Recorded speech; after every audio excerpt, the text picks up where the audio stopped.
Good morning all of you. तो आज चलते हैं एक्सरसाइज 8.2 क्लास 8। तो क्वेश्चन नंबर 1 में कहा एक मैन है, उसने कितनी 10% उसका इंक्रीमेंट हुआ उसकी सैलरी में। ठीक है, उसकी सैलरी में 10% इंक्रीमेंट हुआ और जो उसकी नई सैलरी बन चुकी है, न्यू सैलरी, वो 1,54,000 बन चुकी है। तो उसकी पुरानी सैलरी यानी कि उसकी ओरिजिनल सैलरी आपको फाइंड करनी है। तो आपने उसकी ओरिजिनल सैलरी को क्या कर लिया, आपने एक्स लेट कर लिया है। ठीक है, तो आपने कहा भाई ओरिजिनल सैलरी जो उसकी होगी उसमें कुछ ना कुछ इंक्रीमेंट होगा तो नई से न्यू सैलरी बन के आएगी। तो उसके बाद आपने कहा कि ठीक है, उसकी ओरिजिनल सैलरी आपको पता नहीं कितनी, आपने एक्स लेट कर ली थी। तो आपने जब एक्स लेट किया, देखे एक्स ये रहा और एक्स का फिर 10%। ठीक है, तो एक्स का फिर 10%। तो आपने फिर क्या किया, एक्स तो उसकी ओरिजिनल सैलरी प्लस 10% जो उसका किसका ओरिजिनल सैलरी का था। तो उन सबको जोड़ के कितना बैठा, उन सबको ऐड करके कितना आया आपका 1,54,000 आया। ठीक है, सोल्व किया, कैलकुलेशन किया तो एक्स की वैल्यू आई 1,40,000। तो 1,40,000 उसकी पुरानी सैलरी थी। ठीक है, इसी तरह क्वेश्चन नंबर 2 है। क्वेश्चन नंबर 2 में क्या कहा कि संडे 845 पीपल्स वेंट। संडे के दिन 845 पीपल्स जू में जाते हैं, मंडे के दिन 169 जाते हैं। ठीक है, इस तरीके से पीपल्स जाते हैं। और उसके बाद उसने पूछा कि it is given that on Sunday. ठीक है, तो आपको दिया हुआ है संडे में कि क्वेश्चन में क्या फाइंड करना है आपको, मंडे का बताना है कि वट कितने परसेंटेज पीपल्स जू में मंडे में डिक्रीज़ हुए। डिक्रीज़ कितने परसेंट पीपल्स डिक्रीज़ हुए। तो मंडे में 169 पीपल्स गए सिर्फ और संडे में कितने गए थे 845। तो सबसे पहले तो हमने डिक्रीज़ ही कर ली कि कितने आदमी कम गए, 676 पीपल्स क्या गए, कम गए। संडे में ज़्यादा गए थे, मंडे में गए कितने कम गए, 676 कम गए। तो बस निकाल दिया 676। ठीक है, 676 अपॉन 845 इंटू 100%। परसेंटेज निकालनी थी इसलिए 100% कर दिया। ठीक है, कितना आ गया 80% आपका आंसर आ गया। ठीक है, इसके बाद चलते हैं क्वेश्चन आपका थर्ड। ए शॉपकीपर बाई, एक शॉपकीपर ने 80 आर्टिकल्स परचेज किए 2400 के और उनको सेल कर दिया। कितने के सेल कर दिया, 16% का प्रॉफिट पे सेल कर दिया। तो सेलिंग प्राइस बताना है आपको एक आर्टिकल का। तो आपने कहा सेलिंग प्राइस एक आर्टिकल्स का टोटल कितने रुपीज़ के खरीदे उसने, 2400 के। और टोटल 2400 के परचेज़ किए और 80 रुपीज़ का एक है। तो 80 रुपीज़ का है तो कितने पड़ गया उसे, एक कितने का मिला उसको, एक सेकंड, एक कितने का मिला उसको 30 रुपीज़ का। तो वन आर्टिकल की कॉस्ट कितनी क्या है आपकी 30 रुपीज़ है, क्योंकि 2400 के 80 आर्टिकल्स थे ना। तो वन आर्टिकल की कॉस्ट कितनी है 30 रुपीज़। तो प्रॉफिट कित परसेंटेज 60% दिया हुआ है मुझे। तो प्रॉफिट परसेंट का फॉर्मूला लगा दे, profit upon C P into 100। ठीक है, तो profit upon C P into 100, profit percent आपका 16 दिया हुआ है क्वेश्चन के अंदर। ठीक है, और प्रॉफिट आपको निकालना है, सी पी आपका एक आर्टिकल का कितना है 30। ठीक, और इंटू 100। ठीक है, तो यहाँ से आपका प्रॉफिट कितना आया 4.80, एक आर्टिकल पे आया इतना प्रॉफिट। ठीक है, आपको सेलिंग प्राइस निकालनी है एक आर्टिकल की। तो selling price C P plus profit, यानी कि एक आर्टिकल पर 4.80 पैसे कमा रहे हैं। तो कितने रुपए कम कब बेच रहे हैं एक आर्टिकल्स को, 34.8 रुपीज़। ठीक है, ऐसे हो जाएगा आपका क्वेश्चन नंबर 4। सेम सारे क्वेश्चन इसी तरीके से होंगे आपके। ठीक है, क्वेश्चन 6, 7। ठीक है, क्वेश्चन नंबर 8 करा देता हूँ मैं। Question number 8, the price of TV, TV का प्राइस आपका 13,000 है। The sales tax charge on it of the rate, tax उस पर लगा 12% का। तो अमाउंट बताना है कि टोटल अमाउंट कितना पे किया है उन्होंने। ठीक है, तो चलो हमने कहा कि 100 रुपीज़ पर 12 रुपीज़। ठीक है, एक सेकेंड, ये है टोटल कितने कॉस्ट आई उनकी। उन्होंने कहा मैंने 12% दिया टैक्स। ठीक है, 12% टैक्स दिया। तो आपने 12% निकाल दिया 13,000 का। तो 13,000 को 12% निकाल दिया, कितना टैक्स पे करा उन्होंने, उन्होंने टैक्स पे करा कितना, टैक्स पे किया उन्होंने टैक्स पे किया 1560। ठीक है, तो ये 12% जब निकाला 13,000 का तो कितना टैक्स आया 1560। और परचेज़ कितने का किया था, कॉस्ट जो थी कितनी थी 13,000। तो 13,000 में टैक्स ऐड करके जो भी आएगा वो क्या होगा आपका आंसर। ठीक है, तो कितना आया होगा 13,000 में टैक्स ऐड करके जो भी आया आपका, ये क्या आया आंसर 14560, ये आपका आंसर आया। ठीक है, ऐसे हो गया आपके फुल एक्सरसाइज। एक्सरसाइज 8.3 पे चलते हैं। 8.3 में क्या कहा क्वेश्चन में, कैलकुलेट द अमाउंट, आपको अमाउंट कैलकुलेट करनी है एंड कंपाउंड इंटरेस्ट, और आपको कंपाउंड इंटरेस्ट, ठीक है।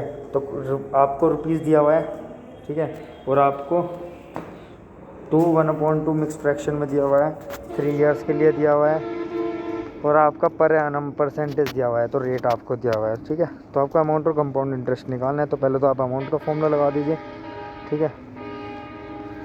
क्या होता है अमाउंट का फॉर्मूला, अमाउंट का फॉर्मूला होता है ए इज इक्वल टू पी, बाहर होता है ब्रैकेट के 1 + r/100, ये आपका अमाउंट का फॉर्मूला होता है, ठीक है। उसके बाद आपको क्या कहा गया कि आपका अमाउंट निकालना है, तो आपने कहा ठीक है अमाउंट निकालते हैं। तो रुपीज़ आपको सब कुछ वैल्यू दी हुई थी, कितना दिया होता है प्रिंसिपल 10800, ठीक है, ठीक है। तो आपको क्या उसके बाद क्या दिया 10800, और रेट आपको 25% दिया हुआ है अपॉन 25/2 दिया हुआ है ना रेट, जब आप मिक्स फ्रैक्शन से सॉल्व करेंगे, ठीक है, अपॉन 200। जब आपने इसको सॉल्व किया, बस कैलकुलेशन किया, आपका कितना आया 1537734, ये आपका आया approximately.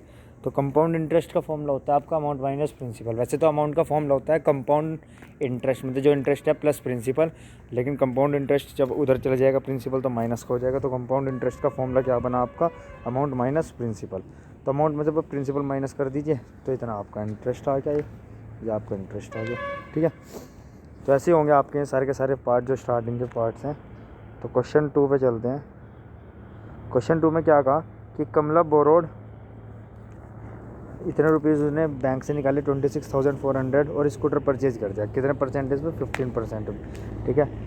Amount compound yearly, compound yearly में आपका हमेशा यही फॉर्मूला लगता है जो फॉर्मूला हमने अभी पढ़ा स्टार्टिंग में फर्स्ट क्वेश्चन में, ठीक है। तो बस यही फॉर्मूला लगा दें, amount is equal to P 1 + r/100 और पूरे ब्रैकेट के ऊपर n मतलब नंबर ऑफ ईयर। ईयरली की बात हो रही है तो n आपका सेम रहेगा, ठीक है। बस वैल्यू पुट करनी है इसमें, तो देख लीजिए आप, यह आपका आंसर कैलकुलेशन करके, ठीक है। जो भी पूछे अमाउंट पूछेगा तो प्रिंसिपल प्लस इंटरेस्ट कर दीजिए, ठीक है।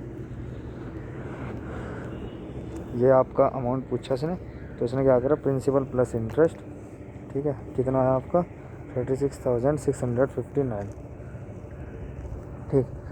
फबिया बोरो 12,500 और इतने रेट से और इतने ईयर में, और सिंपल इंटरेस्ट का फॉर्मूला होता है P × R × T/100, ये फॉर्मूला होता है P × R × T/100। Compound interest का फॉर्मूला अभी हम पढ़ रहे थे A 1 + r/100 × n, ठीक है। तो सिंपल इंटरेस्ट का फॉर्मूला वैल्यू पुट करी तो सिंपल इंटरेस्ट आ गया 4,500, ठीक है। और राधा ने कंपाउंड एनुअली के उस पर हुआ, जब आप क्वेश्चन पढ़ोगे तो राधा का कंपाउंड एनुअली से निकाला फिर, तो कितना आया 16,637। तो किसका ज़्यादा बैठ रहा है, तो कंपाउंड इंटरेस्ट जब इनका निकाला, इनका कंपाउंड इंटरेस्ट आया 4,137, ये कंपाउंड इंटरेस्ट आया, ठीक। तो देखा भाई किसका ज़्यादा बैठ रहा है, भाई फबिया का बहुत ज़्यादा इंटरेस्ट बैठ रहा है 4500 बैठ रहा है, और राधा का कम बैठ रहा है इंटरेस्ट, कितना कम बैठ रहा है 362.50, ठीक है। सेम इसी तरीके से होंगे आपके क्वेश्चंस, जिधर आपका हाफ पूछा जाएगा उधर टाइम हाफ हो जाएगा, ठीक है। हाफ मतलब n की वैल्यू हाफ हो जाएगी और परसेंटेज क्या हो जाएगी डबल, ठीक है। मारिया इन्वेस्टेड ₹8,000, मारिया ने 8,000 रुपीज़ इन्वेस्ट किए in business, she would be a paid interest, उसने 5% का इंटरेस्ट भेजा कंपाउंड एनुअली, कंपाउंड एनुअली मिल गया। तो अमाउंट का फॉर्मूला कौन सा लग जाएगा आपका, ये वाला 1 + r/100 वाला, ठीक है। तो इससे सिंपल वैल्यू पुट करके आंसर लाना है। अच्छा, कंपाउंड एनुअली और कंपाउंड हाफ ईयरली दोनों में फ़र्क होता है, देखिए। कंपाउंड एनुअली में आपका फॉर्मूला तो वही लगता है, और एनुअली में मैं बताता हूँ क्यों, ठीक है। कंपाउंड एनुअली और कंपाउंड हाफ ईयरली में अलग अलग फॉर्मूले होते हैं। कंपाउंड एनुअली का फ़िलहाल हम पढ़ रहे हैं, हाफ ईयरली का मैं आपको अभी समझा दूँगा, ठीक है। तो इसमें देखते हैं कंपाउंड एनुअली में, ठीक। अभी हम कंपाउंड एनुअली का चल रहा है, तो कितना है इसका इंटरेस्ट, अमाउंट का formula P = P 1 + r/100 × n, ठीक है। n आपका ये कितने ईयर में दिया हुआ है 3 हाफ ईयर, तो n की वैल्यू क्या लग जाएगी यहाँ पे 3 लग जाएगी, ठीक है। क्योंकि मिक्स फ्रैक्शन में n की वैल्यू नहीं डालते हैं, n की वैल्यू जो होती है प्रॉपर होती है, या तो 1 साल होती है या 2 साल होती है। तो आप एक काम कर सकते हैं, आप या तो 1 साल का पूरा निकाल दीजिए, फिर हाफ ईयर का सिंपल इंटरेस्ट से निकाल दीजिए, ठीक है। आप ऐसे भी कर सकते हैं। अच्छा, तो हम कंपाउंड इंटरेस्ट में क्या होता है, अगर कंपाउंड एनुअली बोला गया है तो सिंपल आपके पास जो फॉर्मूला है हम वही पढ़ते हैं, जो फॉर्मूला हम पढ़ते हैं A equal to P 1+r/100 into n. ठीक है, अगर कंपाउंड हाफ ईयरली आ जाए तो कंपाउंड हाफ ईयरली में देखिए, जो सबसे फर्स्ट क्वेश्चन हमने किया था इसी एक्सरसाइज का, जिसमें 4-5 पार्ट हैं, ठीक है, वो कंपाउंड हाफ ईयरली ही होगा। देखते हैं, कंपाउंड एनुअली है। अच्छा, मिक्स फ्रैक्शन उसमें था। ठीक, तो इसमें ऐसा हाफ ईयरली का फॉर्मूला लग जाता है। कोई हाफ ईयरली का क्वेश्चन आएगा तो मैं आपको दिखाऊंगा। ठीक है, तो हाफ ईयरली के अंदर आपका हो जाता है ये p 1+r/100 और पूरी पावर यहाँ पे n है, उसमें हो जाती है 2n। ठीक है, आप NCERT में पेज नंबर 135 पे जाके देख सकते हैं, समरी में लास्ट में व्हाट हैव वी डिस्कस, क्या हमने डिस्कस किया चैप्टर के अंदर, तो उसमें आपका सब कुछ लिखा हुआ है। ठीक है, चलिए, तो सेम है बिल्कुल, एक्सरसाइज ईजी है अगर आप सोल्व करोगे। ठीक है, क्वेश्चन 9 देखते हैं। Find the amount with Ram will get ₹4096। He gave it for 18 month. उसने 18 मंथ के लिए लिया और रेट दे रखा है 12 पर एनम। ठीक है, कंपाउंड हाफ ईयरली की बात होगी और 18 मंथ की बात हो रही है। 18 मंथ का मतलब होता है 3 हाफ ईयर बोल लो, या फिर 1 ईयर कंप्लीट हाफ ईयर। ठीक है, 1 ईयर का तो कंप्लीट निकाल दीजिए और half year. Compound annually half yearly लिखा हुआ है, कंपाउंड हाफ ईयरली। ठीक है, फॉर्मूले पे आए p 1+r/100। ठीक है, अब आपने कहा यहाँ पे तो मैं नॉर्मल लगा रहा हूँ 1/r/100, लेकिन यहाँ पे n की वैल्यू आपने 3 कर दी है ना। वैसे तो 1.5 साल की बात हो रही है, तो यहाँ पे n की जगह तो 1.5 आना चाहिए, मतलब 1.5 साल आना चाहिए। ठीक है, 1.5 ईयर आना चाहिए, लेकिन यहाँ पे 3 हो रहा है क्योंकि मैं एक तो अपॉन में वैल्यू नहीं यहाँ पे पुट करता हूँ, कंप्लीट करता हूँ। ठीक है, होल नंबर में या फिर नेचुरल नंबर में बोल लीजिए, 1 होगी, 2 होगी, 3 होगी, 4 होगी, 1 साल, 2 साल, 3 साल, 4 साल, ऐसे कुछ होगी। ऐसे नहीं होगा कि 1.5 साल या फिर 2.5 साल या फिर 3.5। ठीक है, ऐसे नहीं होगा। तो इसको सोल्व किया तो यह है आपका अमाउंट 4913। ठीक है, ये आपका अमाउंट आया। ठीक, क्वेश्चन नंबर सब कुछ आपका सेम है, आप अगर देखोगे। ठीक है, 2003 की आपको पॉपुलेशन दी हुई है 54,000। 2001 की पूछ लें, पिछले 2 साल की पूछ ली, तो टाइम कितना होगा, 2 ईयर होगा। ठीक है, जो भी पॉपुलेशन होगी उसकी। ठीक, और जब बाद की पूछेगा तो अगले 2 साल होंगे। ठीक है, तो आसान है क्वेश्चन, अगर आप सोल्व करोगे। जो भी प्रॉब्लम होगी आप मेरे से पूछ लेना। ठीक है, चैप्टर आपका एक कंप्लीट हो गया है, चैप्टर 8.1 इसकी पहले अपलोड हुई थी, मैंने पहले कर रखी है। ठीक है, क्लास 8 की, तो चैप्टर 8 आपका कंप्लीट हो गया। Thank you.